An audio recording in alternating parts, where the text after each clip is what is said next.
Shalom, queridos. Vamos para mais uma aula.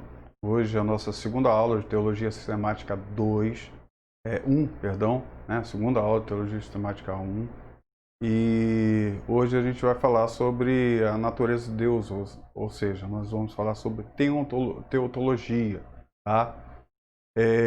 Vai ser uma aula muito boa. Creio que você, espero que você absorva bem aquilo que vai ser ministrado, lembrando que, como sempre falo, o conteúdo que será colocado é só um caminho, tá? É só um start para que você possa construir o seu conhecimento, tá bom? Então vamos diretamente aí para a nossa aula, para a gente não perder tempo. E com certeza seu tempo é muito precioso. Então vamos ir diretamente para as aulas, tá? Eu aqui para o slide, tá? Então, lembrando aí, né? Para quem não se lembra quem eu sou, meu e-mail, tá? Tá tudo aí. Lembrando a questão do trabalho, tá? Que deve ser enviado até a última aula.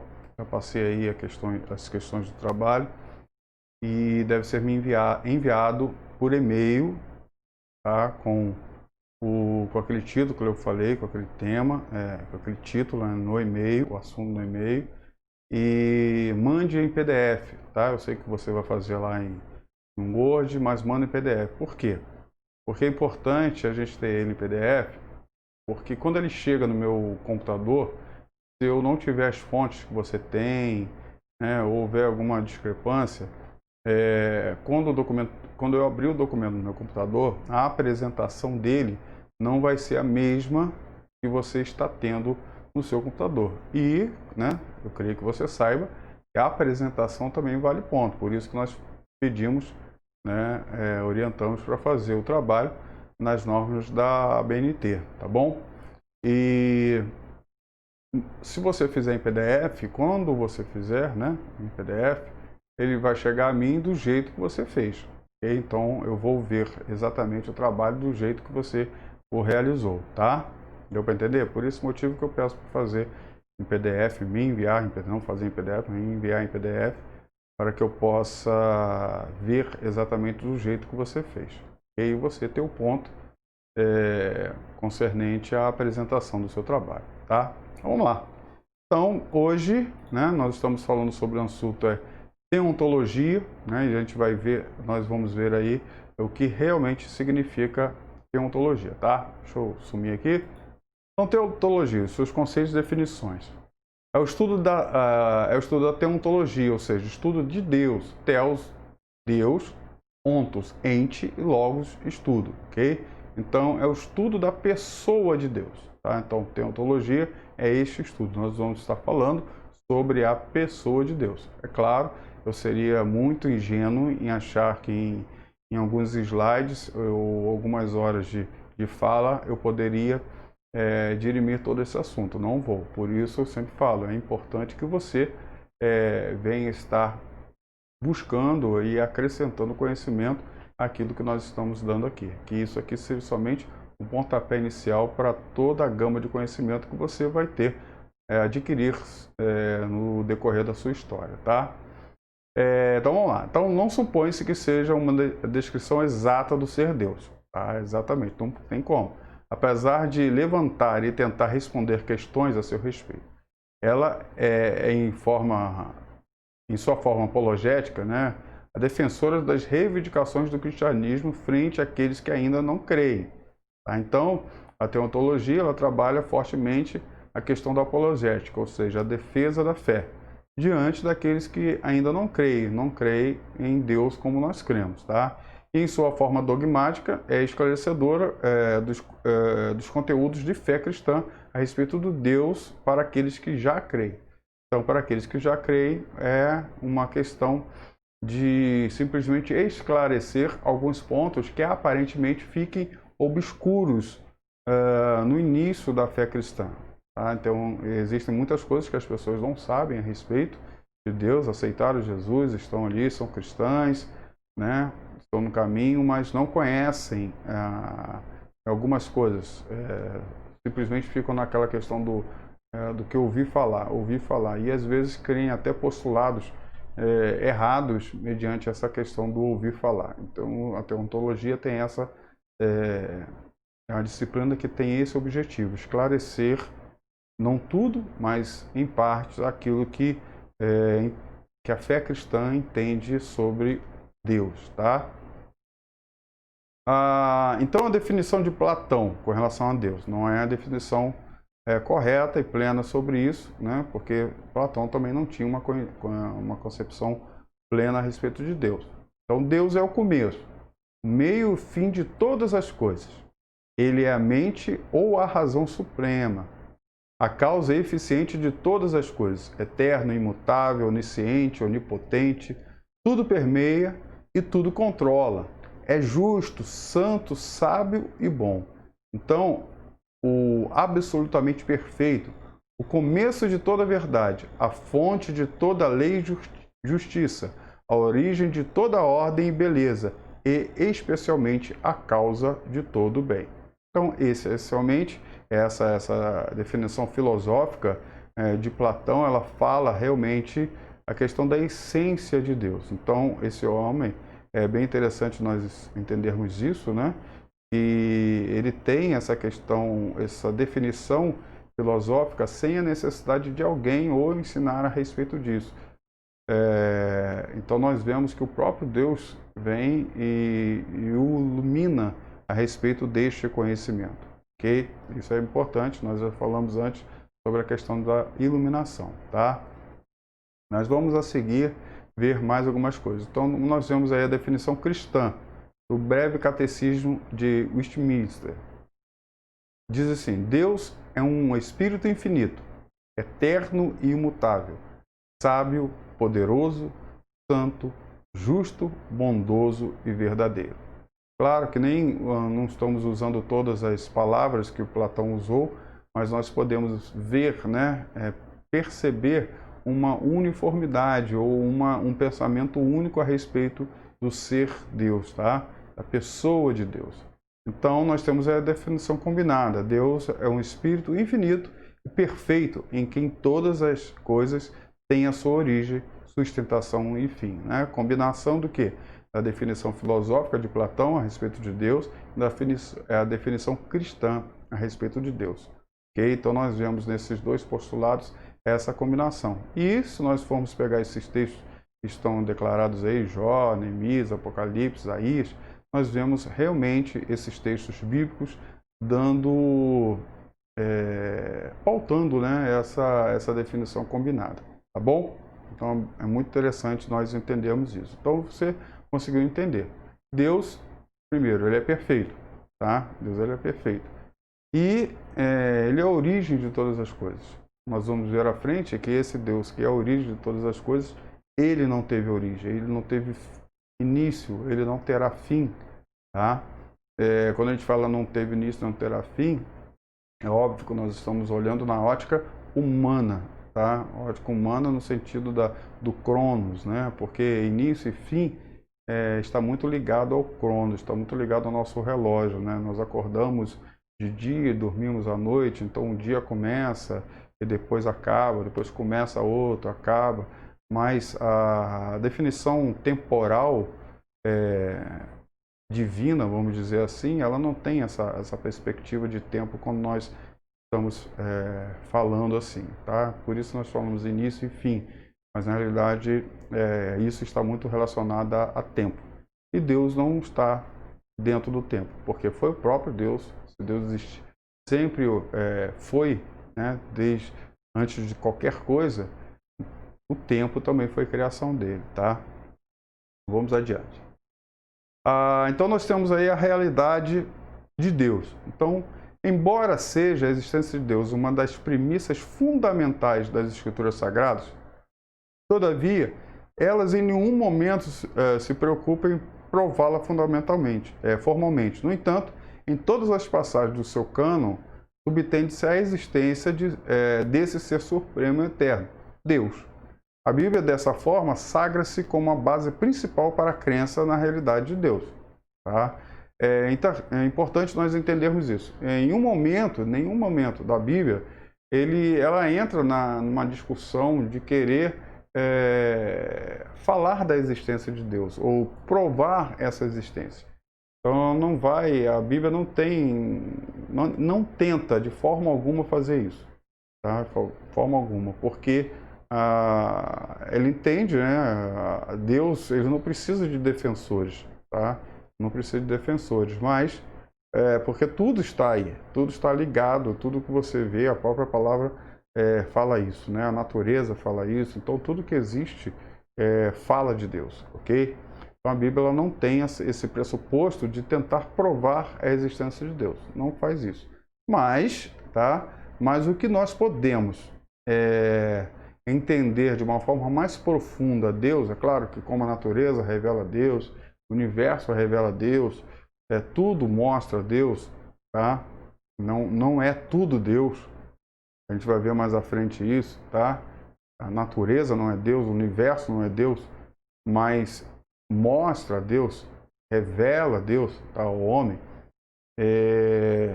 Mas a revelação plena de Deus ao homem é a sua palavra, ok? Essa é a revelação plena de Deus ao homem. Por isso a importância de estarmos buscando de uma forma bem profunda esse conhecimento de Deus, tá? Então isso é importante.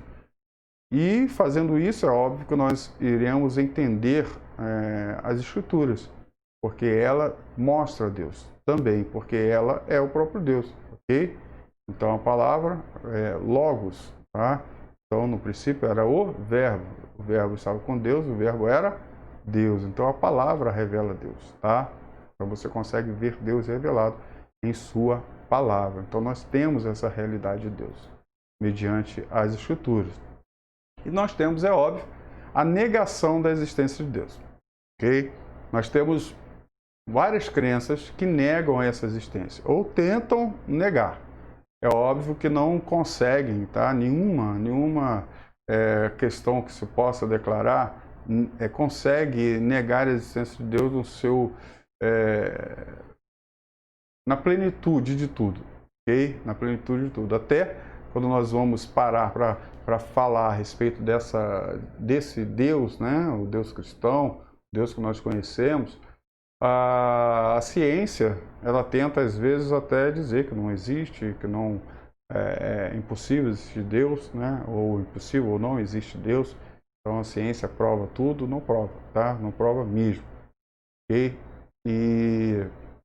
E aquilo que não se é provado deixa de ser ciência, ok? A ciência ela cai dentro de uma questão de experimento. Então, aquilo que você consegue experimentar, ou seja, recriar em um laboratório, isso passa a ser verdadeiro, tá? Se você não consegue recriar no laboratório, não é ciência, ok? Então, se não é ciência, é fé. Então, nosso Deus está dentro desse quesito. Não que ele seja um ente somente crido pela fé, não. Mas a fé, né? A fé, ela demonstra também a existência desse Deus, tá? Daqui a pouco eu vou falar de uma questão bem interessante a respeito desse ateísmo. Vamos lá. Então, o ateísmo. O ateísmo consiste na negação absoluta da existência de Deus. Então, a negação absoluta. Então, destaca-se do ateísmo os ateus práticos e os teóricos, tá? Os primeiros não reconhecem de forma alguma a pessoa de Deus e vivem na prática como se Deus não existisse. Então, os últimos são, a sua maioria, uma classe mais intelectual e fundamentam a sua negação da existência de Deus no desenvolvimento do raciocínio puramente humano. Então, o ateísmo, né, o prático, ele declara que Deus não existe, ponto, e vive a sua vida em decorrência dessa alegação. E os teóricos, eles entendem que Deus não existe, mas entende que o Deus que existe, na realidade, foi puramente uma criação do pensamento humano. Então, Deus, o homem que criou Deus. A necessidade do homem crer em alguma coisa maior do que ele, porque ele não consegue entender a essência do ser humano. Então, esse ser humano, ele mesmo cria um Deus que criou tudo, tá?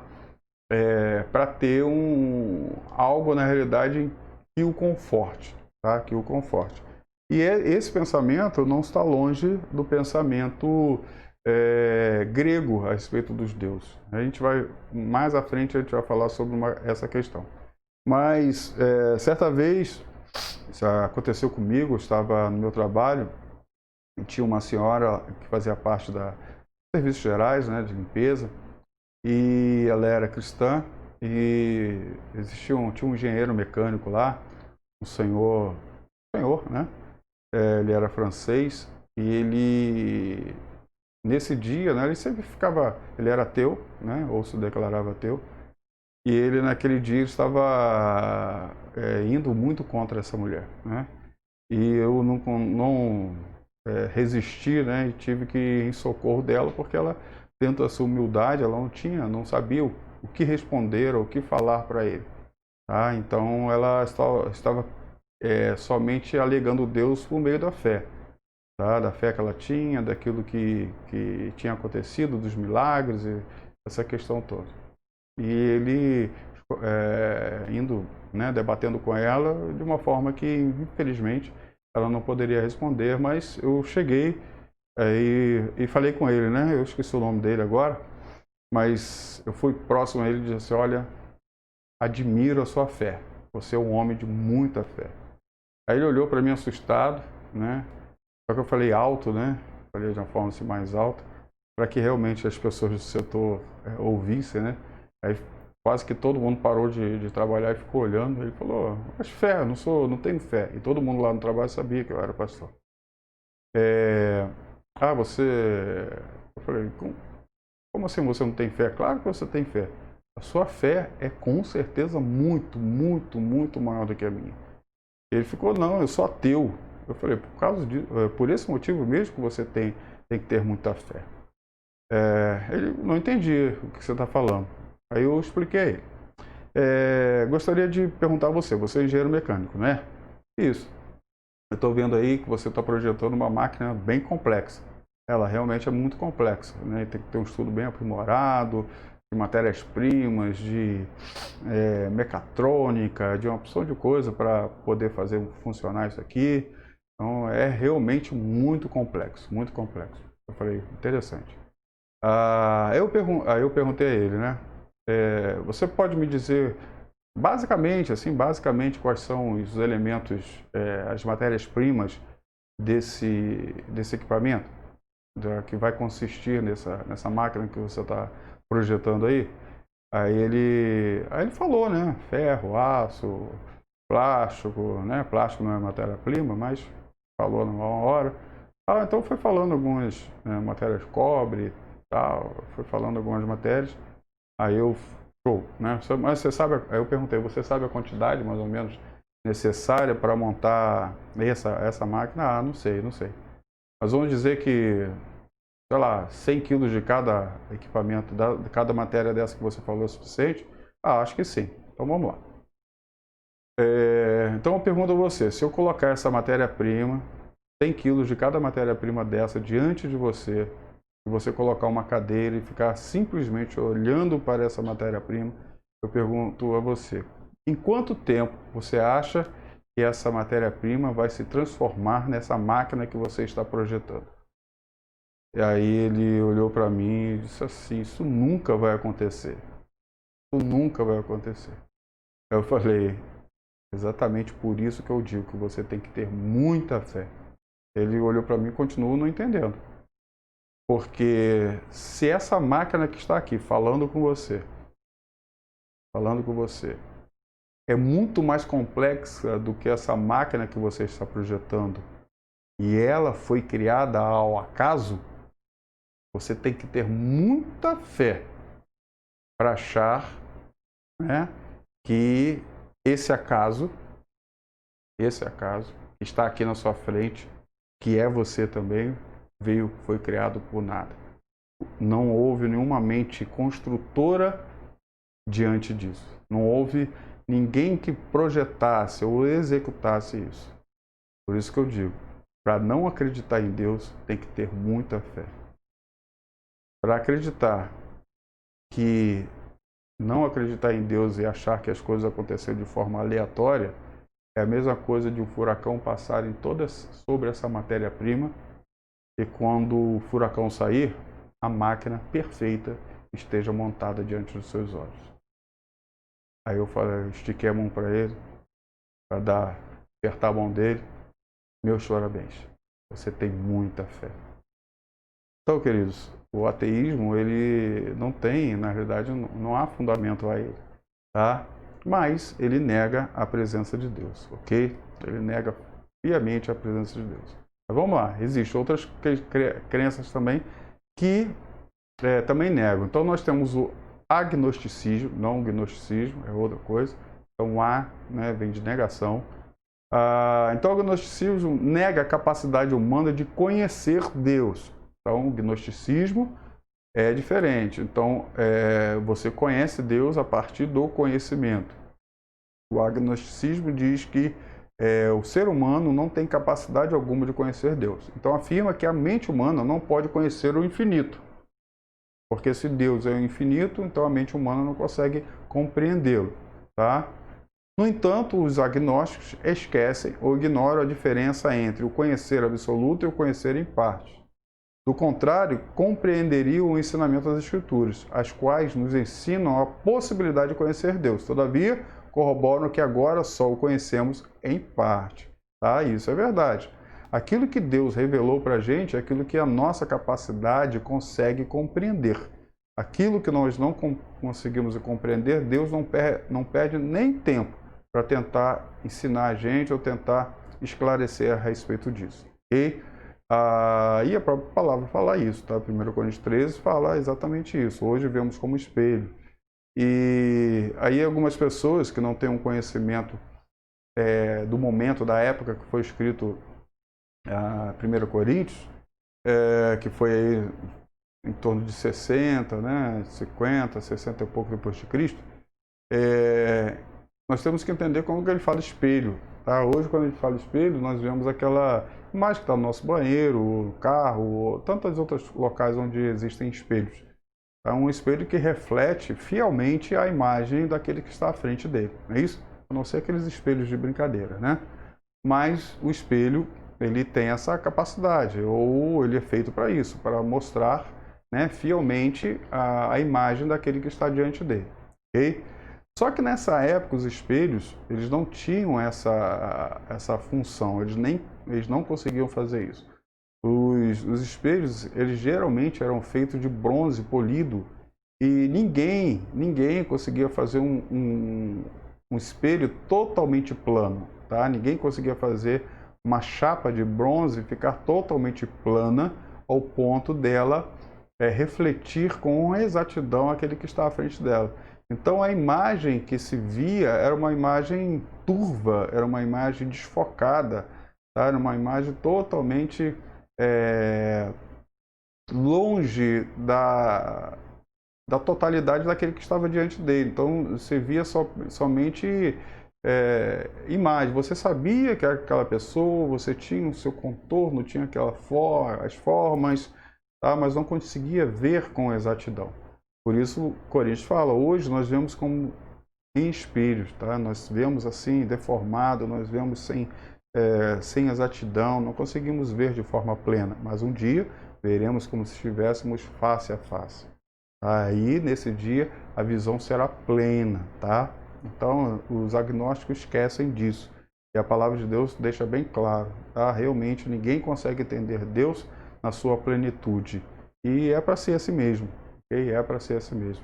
Mas um dia nós vamos conhecer, tá? Então nós temos a questão do politeísmo. O politeísmo defende a ideia de que o universo é governado não apenas por uma força, mas por uma multiplicidade, implicando assim a ideia de um Deus para cada setor da vida. Por exemplo, há um Deus da água, um Deus da fertilidade, um Deus da guerra e etc. Tá? Então esse conceito é um conceito bem helenista, tá? Colocado lá pelos gregos na época. Nós temos aí o Olimpo, né? Zeus, Hades, tantos outros deuses que eu conheço quase todos, mas agora esqueci, fugiu os nomes, tá? Mas nós vemos esses deuses aí que são deuses de determinada situação. Nós temos o deus da guerra, no caso de Hades, né? Nós temos Zeus, que é o deus grandão. Nós temos o deus lá das águas, dos mares, né? Então, cada deus ele está governando algumas coisas. O que a Bíblia fala, né, de algumas questões aí com relação a anjos. Anjos que têm poder sobre o fogo, anjos que têm poder sobre a água. Então, não são deuses, ok? São emissários de Deus e têm certas funções, certas autoridades, ok? Mas aí é uma outra questão, nós não estamos falando sobre angiologia, tá? Estamos falando sobre outra coisa, ok? Então, há essa crença de Deus assim, dessa forma, não de Deus, de deuses. E temos uma outra questão, outro conceito que é o panteísmo. O panteísmo adora árvores, montes, sol, lua, são todos partes integrantes de Deus e por esse motivo devem ser adorados. Então o panteísmo ele prega que, como eu falei no iniciozinho, de que o universo, né, a natureza revela Deus. Não é Deus, tá? A natureza não é Deus, o universo não é Deus, tá? Mas revelam Deus, são criaturas de Deus. É aquilo que Deus criou, ok? Mas o panteísmo, ele declara que tudo isso é Deus, é parte integrante de Deus, ok? A árvore é Deus, o chão é Deus, o ar é Deus. Então, é dessa forma e passa a adorar esses elementos por esses elementos serem parte integrante de Deus, ok? É como nós vemos lá em Romanos, capítulo 1, ele fala exatamente isso, né? Que pessoas tomaram a criatura como criador, tá? E passaram a adorar a criatura no lugar de Deus, tá? Então o panteísmo ele tem essa questão e eles fazem dessa forma, tá bom? Tá indo? Tá dando para entender, né? Tá sim, você é show de bola, você é fera. Vamos lá, materialismo. Então a ideia é a matéria é a única realidade existente. Então declara o materialista. Okay? Então o materialista declara a matéria, aquilo que se vê, aquilo que se pode tocar, aquilo que se pode mensurar. Então é a única realidade existente. Nada além disso existe. Okay? Então o homem é apenas um animal, uma máquina que por conseguinte não é responsável pelos seus atos e atitudes. Então afirma ainda que todas as manifestações da vida e da morte, todas as forças são manifestações da matéria. Então a matéria ela tem poder e força de realizar muitas coisas, tá? Então o materialismo ele tem essa questão. O homem é apenas um animal, é um tubo processador de fezes, tá? Entra comida por um lado e sai fezes pelo outro. Então, o materialista ele tem essa questão. Por isso, o materialista ele não tem o ser humano como algo precioso. Então, é algo descartado, tá? Ou descartável, né? Que pode ser retirado e colocado outro em outro substituído, né? De uma forma bem simples, porque é simplesmente matéria. E tudo que existe, todas as manifestações são manifestações dessa matéria, né? Até as questões das forças psíquicas que podem existir, né? Então é tudo pelos homens, nada, não existe essa questão espiritual, nada disso, isso aí é bobagem, é balela, tá? E claro, muitos ateus, eles são materialistas, tá? Grande parte dos ateus são materialistas, ok? Nós temos outro pressuposto aí também, o deísmo. O deísmo é um sistema de religiões que admite a existência de Deus, mas que todavia rejeita inteiramente a sua revelação à humanidade. É bem interessante, né? O deísmo, ele sim diz que Deus existe. Diz que existe um Deus, né? Criador de tudo, que fez, aconteceu, tal. Mas esse Deus, ele não se revela, não se comunica com o homem. Então, ele criou tudo isso, fez tudo isso e abandonou o homem a Deus dará, tá? A sua própria vida, né? Deixou o homem viver conforme ele achava que deveria ser. Ele não se comunicou, não tem revelação nenhuma dele à humanidade. Então não existe essa questão, Deus disse, Deus falou, não é assim que Deus quer, não é assim que Deus declara, porque o deísmo não acredita nessa revelação de Deus ao homem, ok? Então o homem está aqui sozinho, tá? Está aqui só ele mesmo, ok? Deu para entender? Tá. Então vamos adiante. Então nós temos enoteísmo. Então essa palavra deriva do grego nen, um adjetivo natural, e uma crença em Deus. Então, mas não nega a existência de outros deuses. Então a teologia percebe que a mensagem ou a crença primitiva era dessa forma resultante, da forma como Deus se relacionava com eles, tá? Então, sendo assim, esta crença que alcançou os hebreus primitivos precedeu o puro monoteísmo, tá? Então, o enoteísmo é uma combinação de ideias monoteístas e politeístas. Praticamente seria monoteísmo, mas tecnicamente seria politeísmo. Também seria uma forma de teísmo, tá? Vamos entender. Existem algumas religiões, né, que tem o seu Deus, tem Deus lá como top, né? Top, tá lá do topo. E abaixo deles existe uma outra hierarquia de deusinhos, tá? De deuses menores, ok? Que esses deuses menores, eles têm as pessoas, os seres humanos têm acesso a esses deuses menores, e esses deuses menores têm acesso a deuses médios, que esses deuses médios têm acesso ao Deus maior, ok? Então é como se fosse uma hierarquia não satânica, né, mas santiânica, né? Uma hierarquia santa, tá? Onde as pessoas iam buscando os deuses, tá? Em hierarquias menores para maiores, ok? Então ela não nega a existência de um Deus todo-poderoso, mas não nega a existência de deuses menores. Então acaba que a pessoa ela adora o Deus maior, mas também adora os deuses menores, ok? Nós vemos essa crença, de certa forma, muito próximo, né, que é a crença das pessoas, não digo necessariamente da formulação da Igreja Católica Apostólica Romana, mas sim de alguns grupos que estão ali diante deles, seguindo, né, essas crenças. Porque se você ora a alguém para que esse alguém fale com Deus, então você está no anoteísmo, ok? Então, quer dizer, se essa pessoa que você está orando para que este fale com Deus, interceda diante de Deus, é um Deus menor do que o Deus Supremo, ok? Então vai dentro dessa vibe, ok? Tá? Então, enoteísmo está dentro dessa direção de pensamento aí, tá? Mas tem mais. Teísmo. Este vocábulo grego, theos, Deus, assim sendo, é a crença em Deus, em algum Deus, ou em deuses. Assim fazendo contraste ao ateísmo, tá? Então, o ateísmo não crê em Deus algum, tá? Mas o teísmo crê em Deus, ou deuses. Ele crê em algo espiritual, crê em algo maior. Então, o teísmo pode defender o monoteísmo e o politeísmo.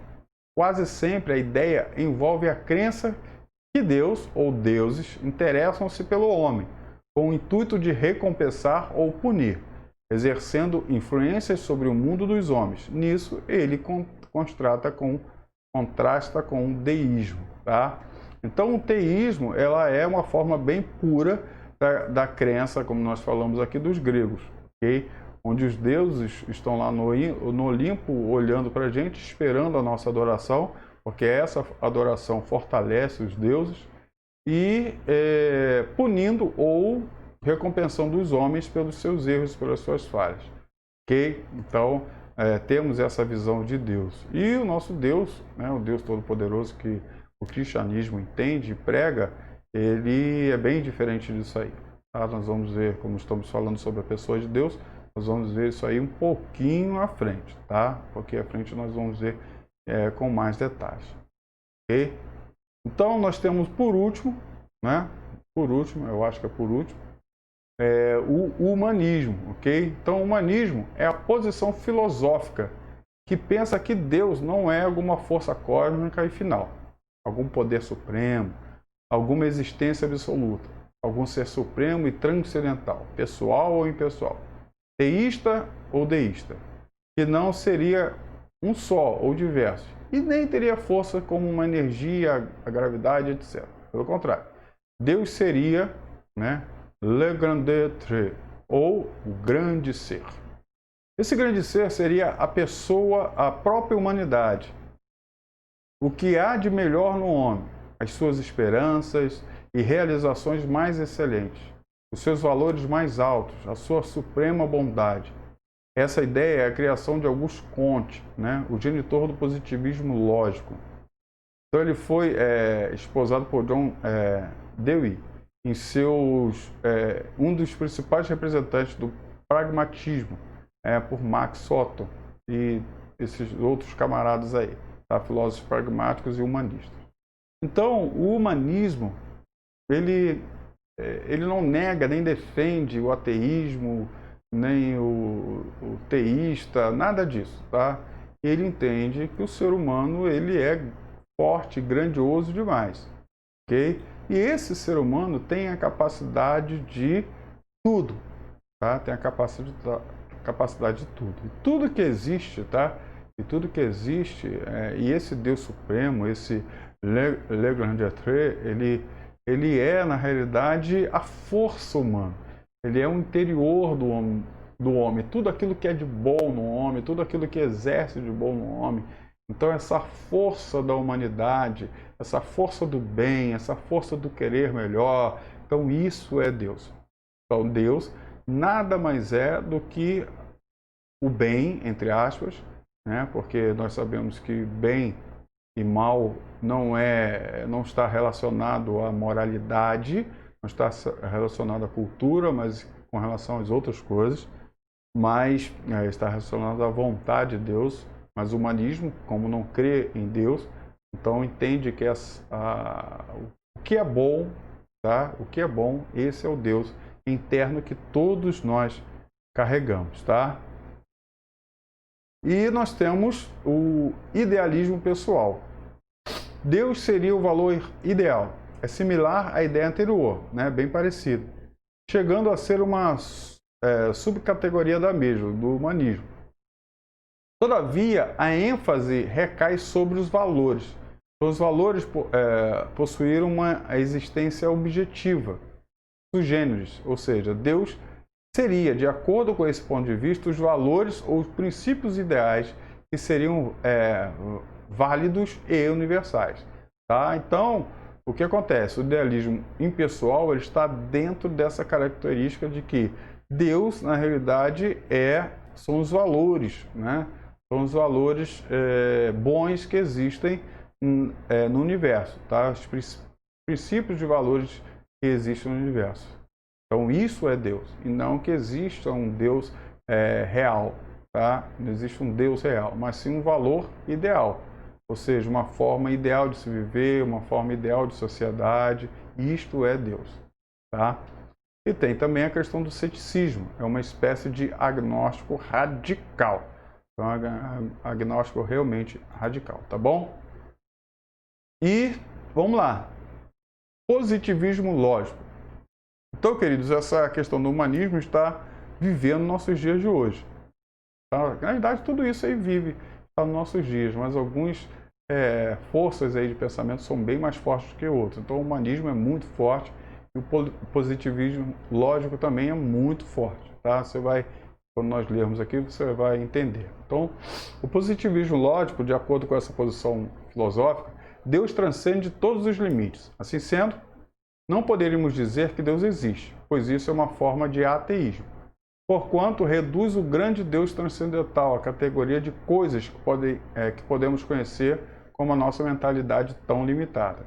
Então, o termo Deus não se refere a uma realidade, nem mesmo a mais alta, mas é antes uma alusão à fonte e ao alicerce de toda a vida e existência. Então, Deus é totalmente transcendental e jamais poderá ser descoberto e descrito pela investigação. Sempre será o grande mistério perpétuo. Sempre haverá de ser o objeto do ser, objeto de uma pesquisa admirada, e assim quer neste mundo, quer a morte. Deus será sempre o grande mistério em direção do qual os homens se movimentam, dando-lhe toda a atenção, sempre procurando sem jamais encontrá-lo. Então, Paul Tillich fala a respeito disso. Mas isso aí é furada, porque, na realidade, não somos nós que buscamos Deus. Deus é que nos busca e se revela a nós. Tá bom? Então, nós vemos isso acontecendo no positivo. Então, a gente vai dar uma paradinha aqui. Depois a gente vai começar a falar sobre aspectos da existência de Deus. Ok? Então, vamos falar sobre essa questão. Nós falamos aí dos principais pontos daqueles que negam a existência de Deus, não da existência de Deus em si, mas a existência de Deus da forma que o cristianismo prega, a forma que o cristianismo declara, ok? Então você deu para entender, claro, como eu falei, é necessário você buscar mais conhecimento a respeito dessas pontes aí, desses pontos que nós acabamos de falar, ok? Eu vou dar uma paradinha aqui, daqui a pouco a gente volta. Então você dá um tempinho para ir no banheiro e daqui a pouco estamos de volta novamente. Beijão, tchau, tchau.